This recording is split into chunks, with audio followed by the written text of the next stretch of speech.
할렐루야. 네, 한 주간 평안하셨습니까? 네, 우리 전호자 한번 인사하겠습니다. 수사님 잘 오셨습니다. 네, 많이 받고 가시기 바랍니다. 다시 한번 인사하겠습니다. 십자가의 주님 바라보시기 바랍니다. 네. 오늘은 종려주일이라 그럽니다. 네, 종려주일이란 예수님께서 이제 우리를 위해서 십자가에서 죽으시기 위해서 예루살렘을 입성하실 때 수많은 무리들이 종려나무 가지를 흔들면서 주님이 왕으로 입성하는 것을 환호하고 열광했어요.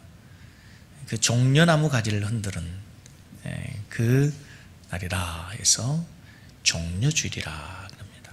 그리고 그 종려주일로부터 시작해서 부활주일 전까지를, 하루 전까지를 우리가 고난주간 그렇습니다.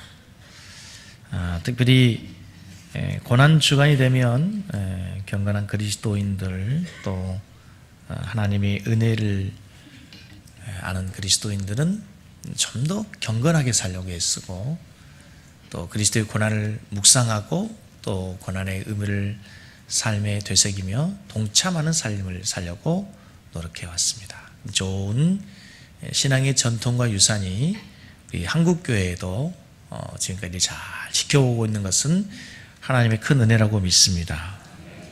한 주간 우리 성도님의 삶이 좀 더 거룩하고 경건하기를 주의 이름으로 부탁합니다.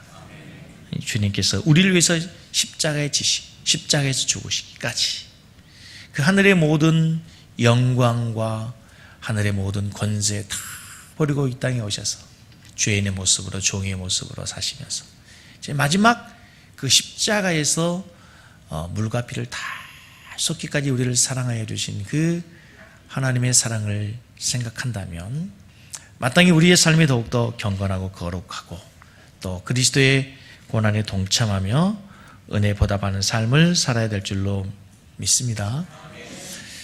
여러분, 스포츠 선수들이, 운동선수들이 이렇게 시즌이 끝나면 늘 하는 것이 있습니다. 동계훈련을 합니다. 모든 스포츠가 축구, 야구 또는 모든 스포츠가 다 이제 겨울이 되면 비시즌임에도 불구하고 시즌을 준비하기 위해서 엄청난 땀을 흘리고 혹독한 지옥 훈련을 합니다. 그런데 그 훈련들이 뭐냐면요, 초등학교 때 운동을 시작하면서부터 했던 그 훈련들이에요. 축구 선수는 뛰고 달리고, 뛰는 것과 달리는 것이 다른가요? 아무튼 뛰고 또 뛰고, 볼을 드리블하고 패스하고 차고, 그 모든 것들이 어린 시절부터 운동을 시작하면서 했던 운동들이에요. 그런데도 불구하고 또 그들이 프로 선수가 됐는데도 불구하고 또 기본적인 운동을 또 계속 훈련하는 거예요. 왜 그럴까요? 그것이 가장 기초가 중요하기 때문에, 그것이 가장 프로다운 선수를 만드는 근본이기 때문에 그래요. 때로는요, 우리가 절기를 지키면서 고난주간, 또 부활주일, 추수감사절, 맥주감사절, 성탄절 해마다 우리가 지키잖아요. 왜 또 하나? 무슨 의미가 있어? 왜 그럴까? 여러분, 자동차의 핵심은 뭔가요? 잘하시네요. 전공하셨어요? 자동차는요, 잘생긴 디자인도 중요하고, 튼튼한 타이어도 중요할 수도 있고, 환하게 비치는 조명도 중요할 수 있겠지만, 그건 다 부수적인 것들이에요. 가장 중요한 것은 엔진이에요. 엔진이 얼마나 크냐, 얼마나 큰 힘을 낼 수 있느냐, 이게 자동차의 핵심이에요. 우리의 신앙에 마치 자동차의 엔진과 같은 게 있어요. 그게 뭘까요? 십자가예요. 십자가예요. 십자가예요, 여러분. 예수 그리스도의 십자가에서 죽으심과 부활, 이게 우리 신앙의 핵심 중에 핵심이에요. 그래서 우리는 또 올해도 어김없이 고난주간 부활주일을 또 맞이하게 되는 거예요. 이번 이 고난주간을 통해서 다시 한번 여러분 마음에 예수님의 고난을 깊이 새기는 시간이 되기를 원합니다. 그리고 그리스도의 고난에 동참하는 한 주간 되기를 원합니다. 할렐루야. 그리스도인들이 그리스도의 고난에 동참하는 것은 다른 게 아니에요. 때는요, 옛날에 우리 권사님들 많이 그러셨어요. 한 끼 금식하는 것도 있고요, 하루 금식하신 분도 계시고, 그렇죠? 3일 금식하신 분도 계시고. 여러분, 이번 한 주간 좋은 기회예요. 그리스도의 고난에 동참하면서 다이어트도 하고, 경건하게 살기도 하고. 할렐루야. 금식하는 여러분 되길 바랍니다. 아멘. 금식도 하시고. 목사님, 제가 50년 동안 지켜온 삼시기의 전통을 깰 수가 없습니다. 그런 전통은 깨져도 괜찮아요. 또 적어도 금요일만큼은 성금요일이라고 그러잖아요. 성금요일만큼은 좀 더 우리가 세상의 어떤 걸 다 내놓고 그날만큼은 주님 앞에 나와서 우리가 함께 예배하는 그런 날이 되길 원합니다. 아멘. 그리고 이제 부활주일 아침에는 여러분, 한국 교회가 참 좋은 전통이에요. 부활절만큼은 다 연합해서 예배드리고, 또 교회들에서 함께 그 부활의 현장을 목도했던 그 새 여인처럼 우리가 예수님의 부활을 함께 기념하면서 예배하는 기쁨이 함께 있기를 원합니다. 부활하신 주님이 그날 오실지도 모르는데.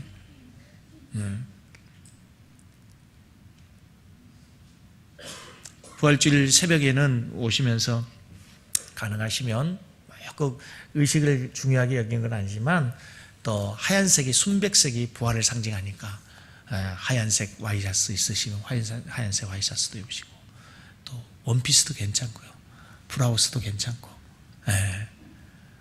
또 없으시면 하나 사 입어도 괜찮아요. 이번 기회 하나 장만하시고 남편들한테 나 이것도 하나 없는데 하나 사달라고 예쁜 걸로 하나 사서 주일날 와서 새벽 예배, 하나님께 예배하는 그런 기쁨이 있기를 원합니다. 그리고 보니까 또 특별 새벽 기도 기간인데 순서 맡은 날만 나오지 마시고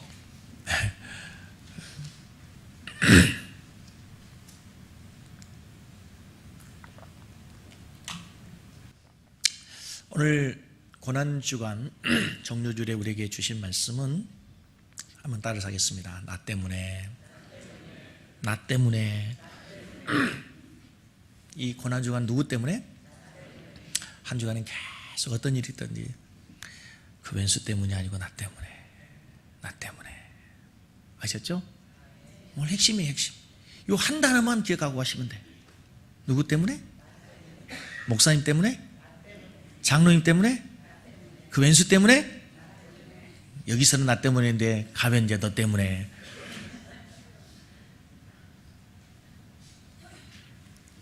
이 60이 넘은 노 부부가 성격 차이를 이유로 황혼 이혼을 하게 됐어요. 요즘 우리나라의 사회적인 이슈죠. 성격 차이로 이혼한 그 노부부는 이혼한 그날 이제 이혼 처리를 부탁했던 변호사와 함께 저녁 식사를 했어요. 그날의 식사의 메뉴는 통닭. 주문한 통닭이 도착하자 이제 남편이 마지막으로 자기가 좋아하는 날개 부위를 이제 찢어서 아내에게 권했어요.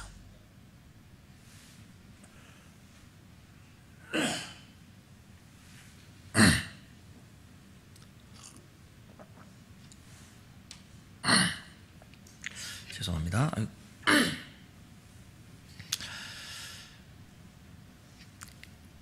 이 날개를 찢어서 이제 아내에게 권하는 그 모습을 본 변호사가 이 부부가 이렇게 마지막 날 극적으로 화해할 수 있는 그런 기회가 생길지도 모르겠다라고 생각하는 순간 아내가 갑자기 소리치면서 굳어진 얼굴로 얘기하는 거예요. 지난 30년간 당신은 늘 그래왔어. 항상 당신 중심적으로만 생각하더니 이혼한 날까지 한 번도 당신은 지금까지 나에게 내 의견을 물어본 적이 없어. 나는 날개를 싫어한단 말이야. 나는 다리를 좋아해.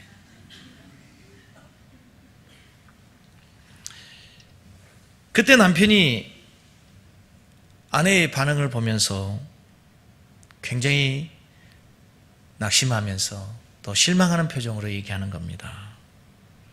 날개 부위는 내가 제일 좋아하는 부위인데 나는 지난 30년 동안 늘 내가 가장 좋아하는 날개를 포기하고 나는 당신에게 날개를 줬어. 당신에게 날개를 먼저 양보한 거야. 그런데 당신은 늘 내 성의, 내 호의를 무시했어. 늘 당신은 내가 베푼 호의에 대해서 당신 늘 그런 표정이었어. 그러고 나서 이제 통닭 시켜놓은 거 먹지도 않고 각자의 집으로 돌아갔어요. 여러분 이제 마지막 도장을 찍고 이별하고 집에 갔는데 그날 밤 잠이 오겠어요? 잠이 오지 않죠. 가만히 남편이 생각해 보니까 정말 자기가 아내에게 한 번도 그동안에 당신은 뭘 좋아하느냐고, 어느 부위를 좋아하느냐고 물어본 적이 없는 거예요. 그저 내가 좋아하는 부위를 주면 좋아하겠거니 생각한 거죠. 내가 먹고 싶은 부위를 내가 양보하면 그 사람도 좋아할 거라고 생각한 거예요.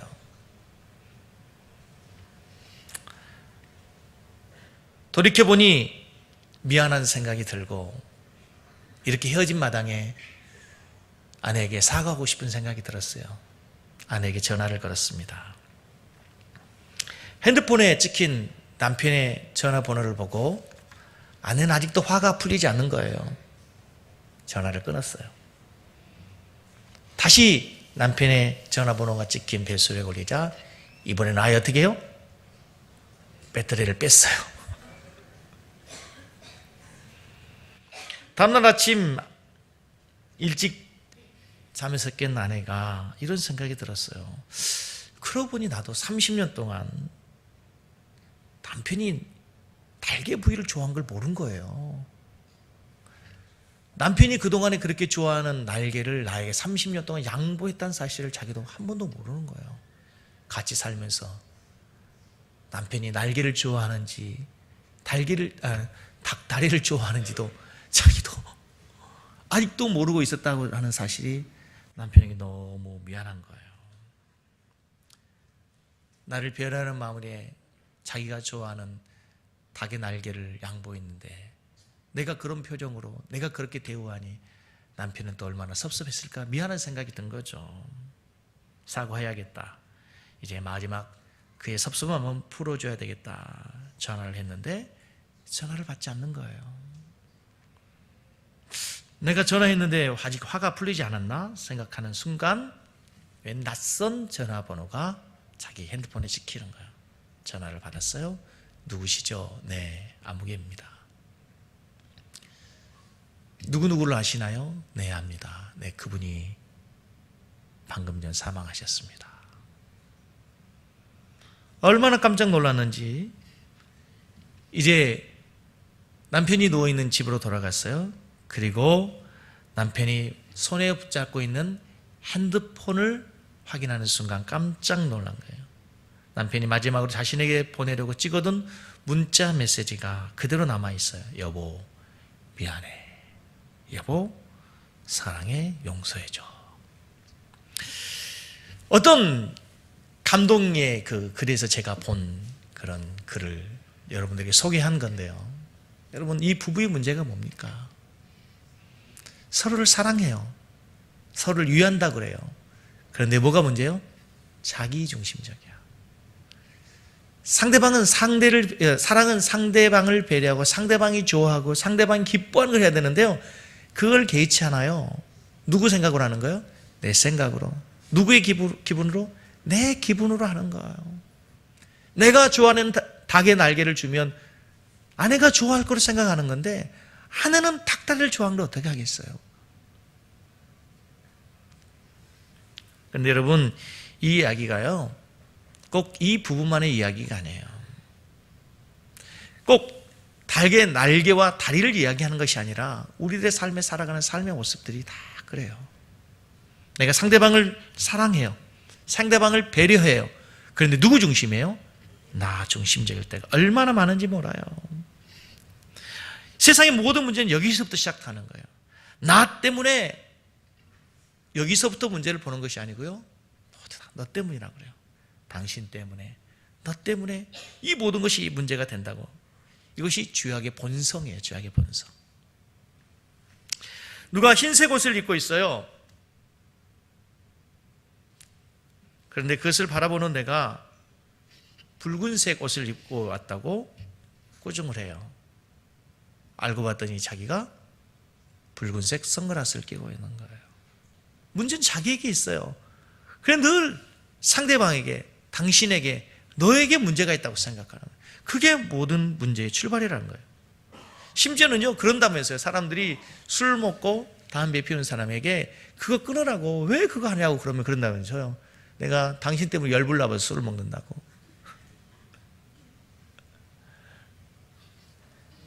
사랑하는 성도 여러분, 오늘 예수님께서 십자가를 지신 이유가 있습니다. 누구 때문에?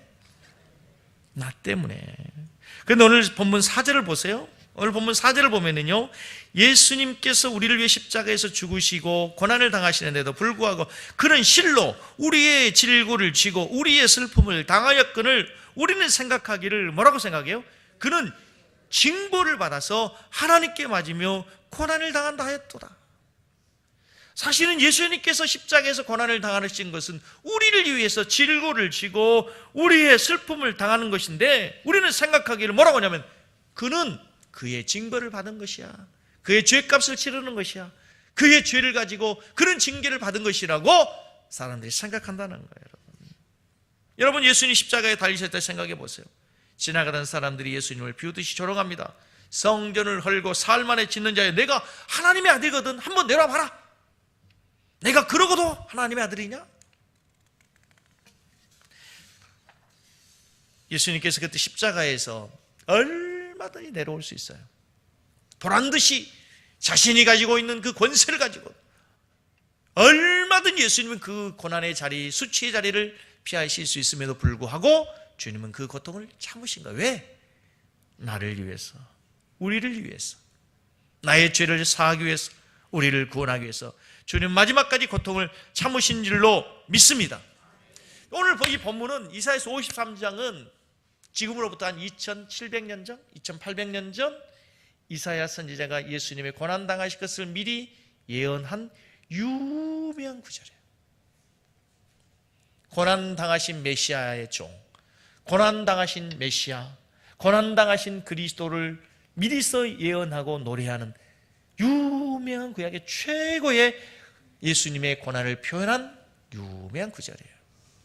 오늘 이 본문 말씀에 보면은요, 우리들의 세 가지의 모습이 등장을 해요. 첫 번째는요, 그리스도의 밖에, 그리스도 밖에 있는 나, 예수를 알기 이전에 그리스도 밖에 있었던 우리의 모습이 나와요. 그게 뭐냐? 6절 말씀. 우리는 다 양 같아서 어떻게 행하여? 우리는 다 양 같아서 어떻게 행하여? 그릇 행하여 어떻게 가요? 각기 제 길로 가요. 이게 그리스도 밖에 있었던 사람들의 삶의 모습이에요. 우리는 다 양 같아서 어떻게 행하여? 그릇 행하여. 옳게 행하는 자가 하나도 없어요. 바르게 살아가는 자가 없어요. 다 그르게. 그리고 그들은 어떤 길로 가요? 주님이 말씀하신 길, 의의 길, 생명의 길이 아니라 자기의 길을 가요. 제 길을 가요.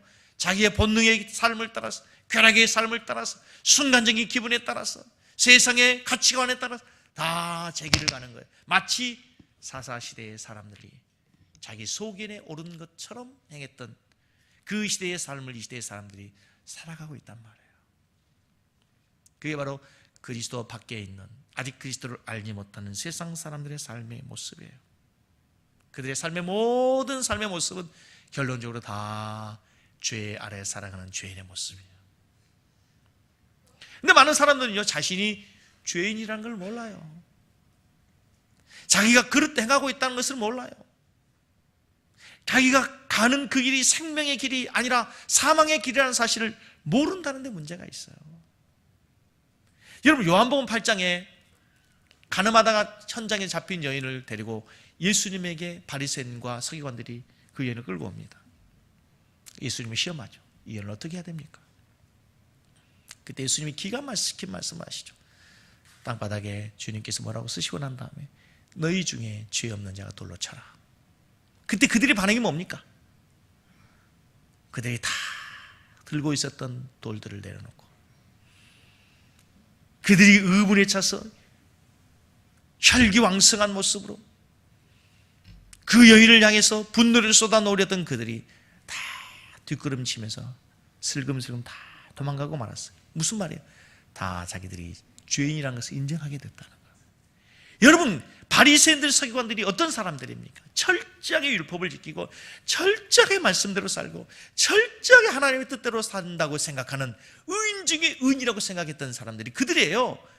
그런데 그들이 결국 다 주님 앞에서 자기들이 죄인인 것을 인정한 거예요. 자기들이 죄인이라는 사실을 인정하게 됐단 말이죠.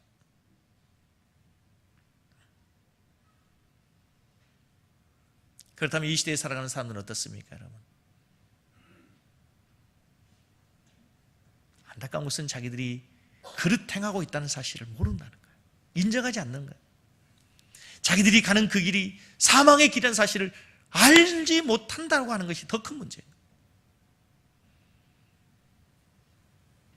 사랑하는 성도 여러분, 예수님께서 왜 십자가를 지셨습니까? 유다의 배신 때문입니까? 서기관과 바리새인들의 시기 때문입니까? 아니면 빌라도가 구분 재판을 하여 예수님을 십자가에 못 박도록 내어 주었기 때문입니까?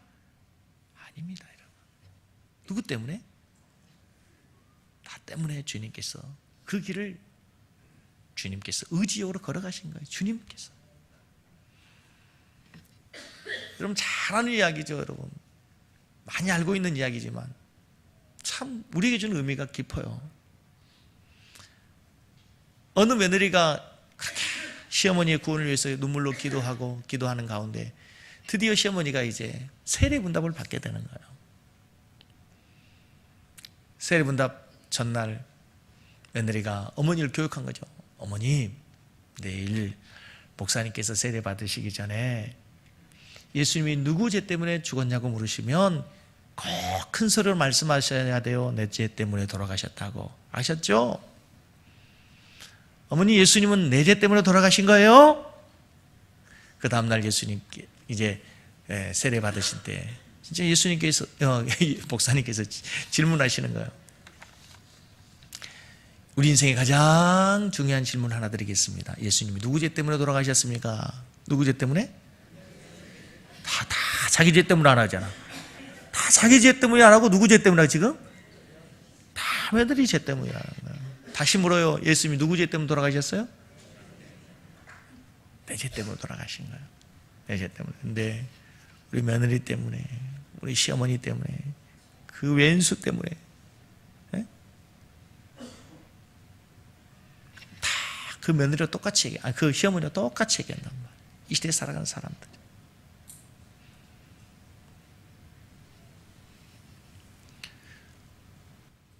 그리스도 밖에 아직 그리스도를 알지 못하는 사람들의 삶에 대해서 오늘 6절은 그렇게 얘기해요. 우리는 뭐 같아서? 다 양 같아서. 근데 여러분, 놀라운 사실은요, 여기 다 양 같아서 라고 하는 이 양 단어를 어떤 번역 성경에 보면은요, 짐승 같아서로 되어 있어요. 그래서 이 번역을 그렇게 번역하면요, 잘 연계돼요. 우리는 짐승 같아서 그릇 행하여 각기 제 길로 갔거늘. 우리가 누구처럼 산다고요? 짐승처럼 살 때가 참 많아요. 근데 실제로요, 우리 한국 속담에 그런 말이 있잖아요. 짐승만 또 못해. 근데 이 시대 사람들이요, 정말 그런 경우가 얼마나 많은지 몰라요. 작년 2015년도 한국 기독교의 가장 커다란 이슈는요, 동성연애였어요.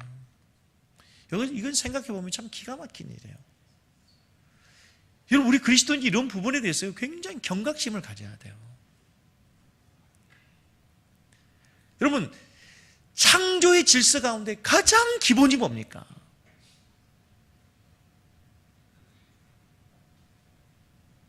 암수의 구별이 있다는 거예요. 그게 종족 번식, 생육하고 번성하는데 가장 기본이에요, 기본. 생명체의 모든 것, 심지어는 식물까지도 그래요. 암수의 구별이 있어요.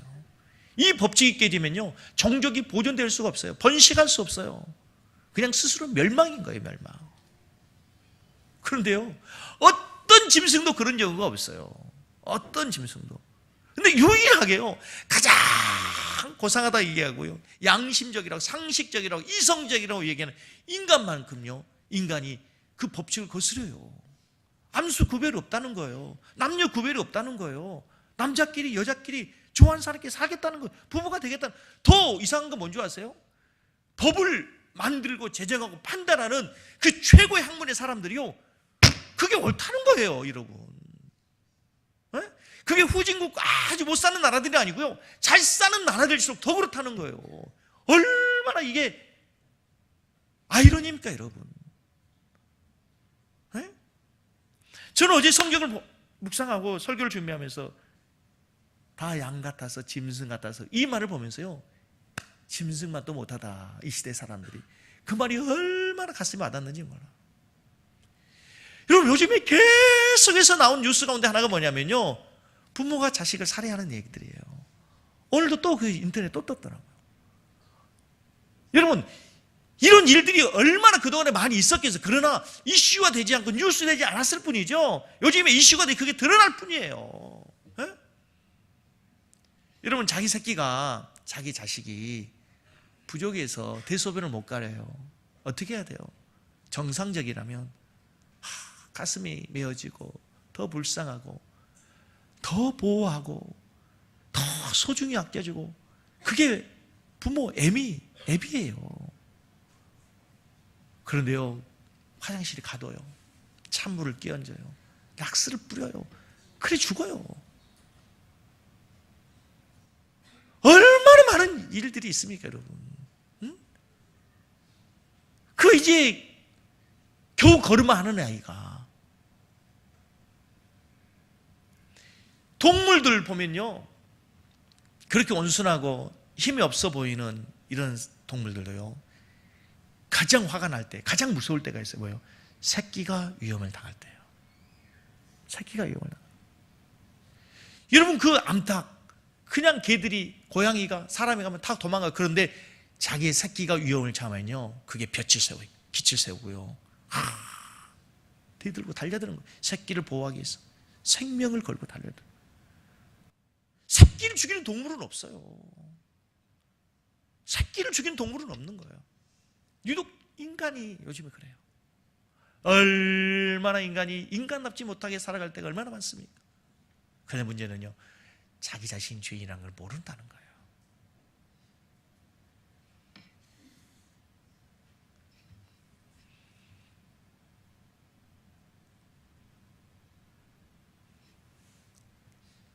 자식이 침대에 떨어졌어요. 이제 10개월 다 나가, 조그만 아이가. 피를 흘리고 아파요. 어떻게 할까요? 본능적으로 끌어안을 거예요. 그리고 어디 다친 데가 없는지 병원 가고 약을 주고 그래야 되잖아요.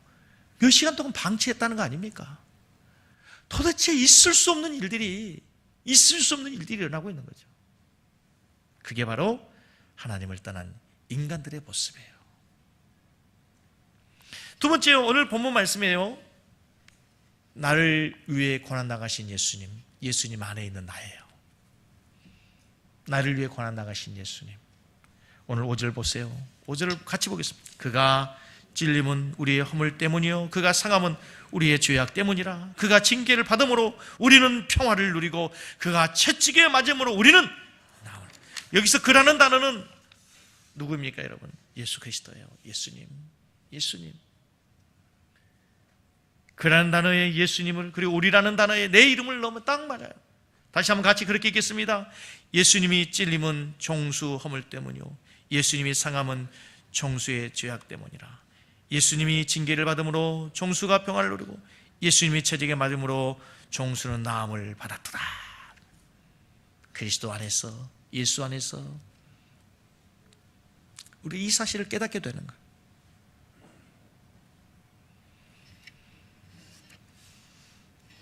오늘 성경 말씀에 보면은요, 예수님께서 우리를 위해서 당하신 고난이 여러 가지 많은 표현들로 바꾸어서 기록되어 있어요. 첫째는요, 예수님 우리를 위해서 찔리셨대요. 그가 찔림은 그러죠? 5절 말씀에 그가 상함은 우리를 위해 상하셨어요. 그가 징계를 받음으로 예수님께서 우리를 위해 징계를 받으셨어요. 마지막에 예수님께서 채찍에 맞으셨대요. 한 걸음 더 나갔어요. 6절 말씀 하반절에 보면은요, 우리는 다 양 같아서 그릇 행하여 각기 제길로 갔거늘 같이 읽습니다. 여호와께서는 우리 모두의 죄악을 그에게, 우리의 죄가 있어요. 우리의 죄가, 이것을 여호와께서는 우리의 모두의 죄악을 누구에게? 예수님에게 담당시킨 거예요. 원래 예수님이 죄가 없는 분이셨는데 우리의 죄를 예수님에게 담당시키고 우리의 죄가 없어진 거죠. 우리의 무리의 죄악을, 모든 인류의 죄악을, 모든 세상의 사람들의 죄악을 예수님이 지시고 십자가에서 고통을 당하시게 된 줄로 믿습니다. 이 사실이 믿어지는 자가 진정한 그리스도인이에요. 이 사실이 믿어진 자는 십자가를 바라볼 때 감동이 있어요. 은혜가 있어요. 감격이 있어요. 하나님의 사랑이 느껴져요. 사랑하는 성도 여러분, 십자가를 바라보면서 그 하나님의 사랑이 느껴지고 그 하나님의 사랑에 감동하고 감격하는 삶이 되기를 주의 이름으로 간절히 축복합니다. 예수님은 그 고통 가운데서 엘리 엘리 라마 사박다니 하나님을 향해서 그렇게 통곡하시며 울부짖으시는 거죠. 나의 하나님, 나의 하나님, 어찌하여 나를 버리십니까?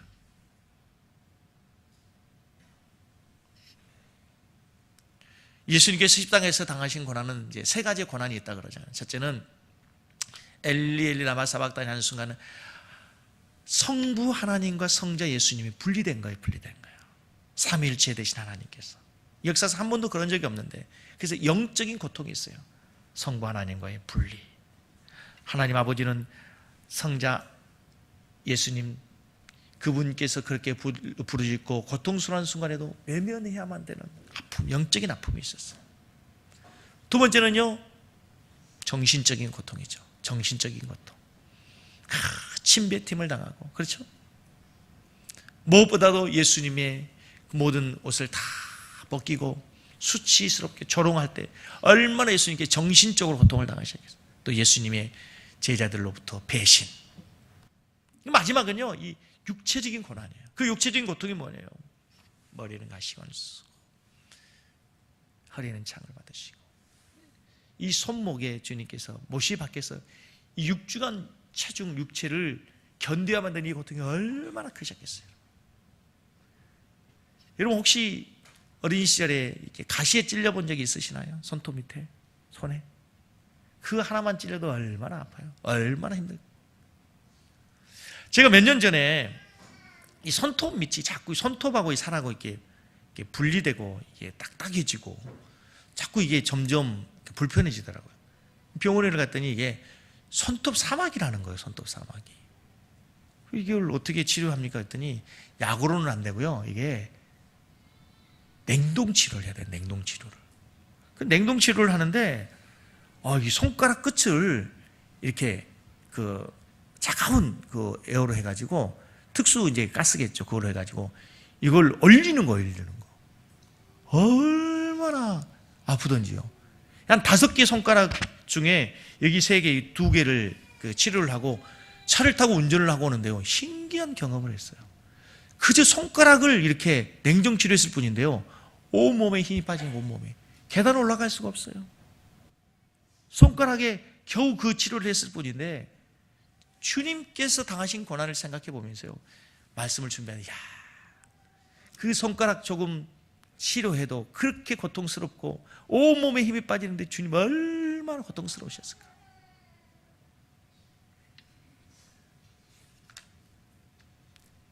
예수님은 자신의 죄 때문에 당하신 것이 아니고 모든 인류, 모든 사람들의 죄를 한꺼번에 다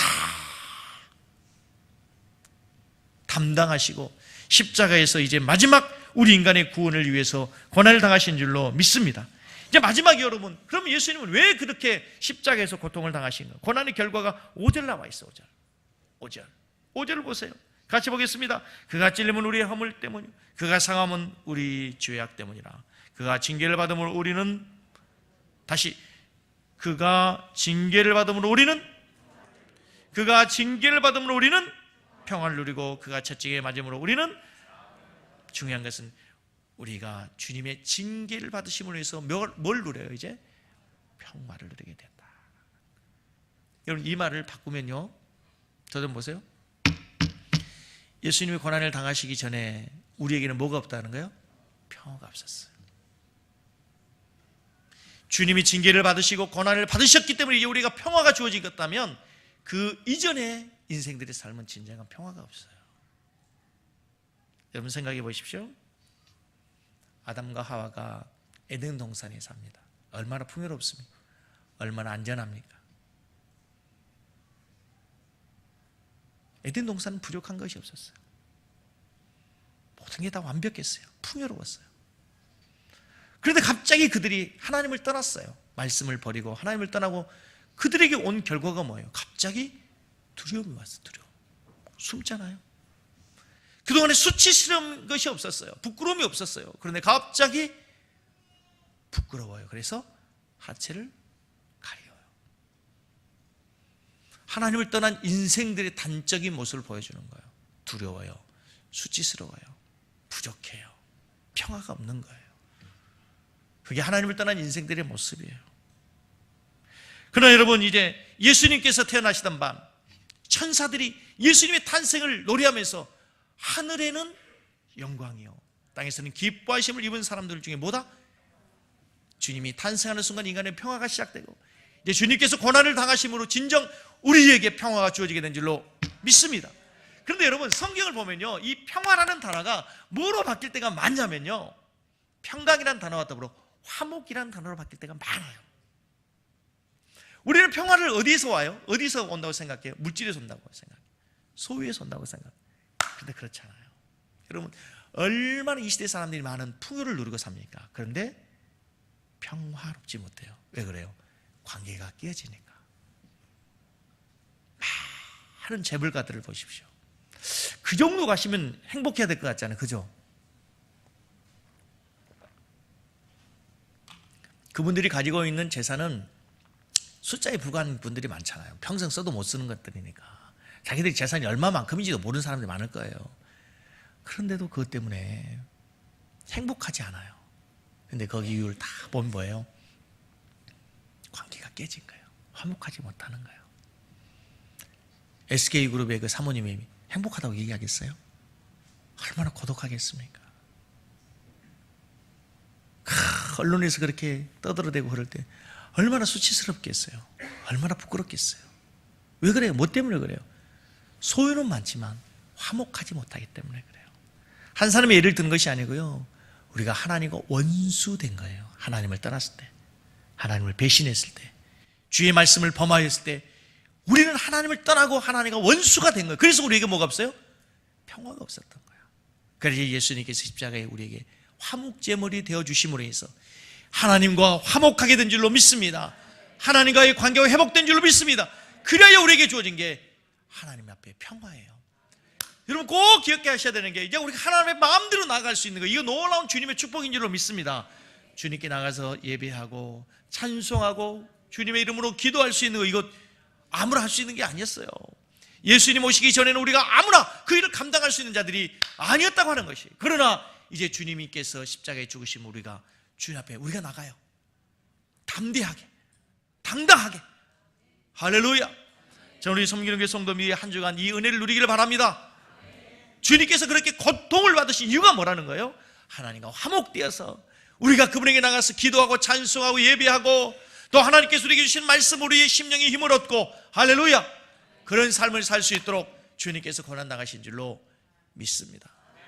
우리 찬송하며 한번 기도하겠으면 좋겠어요. 그 사랑 얼마나,